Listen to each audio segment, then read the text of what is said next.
La relance est entrée dans notre vie vraiment dès le départ de leur implication dans le quartier. Ça a été vraiment de solliciter les familles.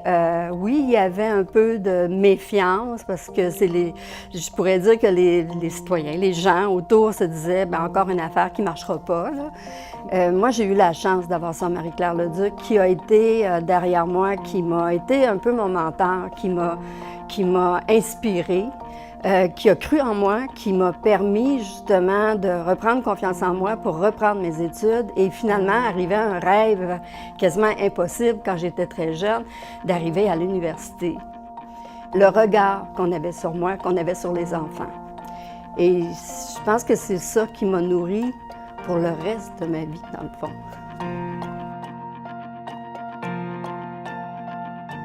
Mon désir profond, c'était de revenir au quartier. Revenir dans le quartier où on m'avait donné ma chance et où moi, je pouvais faire une différence. Et pour moi, c'était d'être capable de donner aux enfants du quartier les chances égales que moi, j'avais reçues.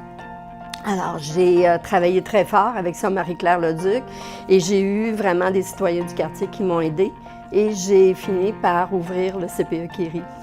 CPE Kéry que j'étais à la tête jusqu'à tout récemment, 37 ans. Que j'ai terminé pour prendre ma retraite en juin. Alors, ma plus grande fierté, c'est justement, c'est d'avoir redonné aux familles, redonné la parole aux parents aussi et permettre à des enfants de rêver grand, de pouvoir accomplir tout ce qu'ils désiraient. Alors, l'étincelle que moi j'ai reçue, la confiance que j'ai reçue de la relance, bien, dans le fond, c'est ce que j'ai redonné à la communauté. Puis c'est peut-être une de mes plus grandes fiertés.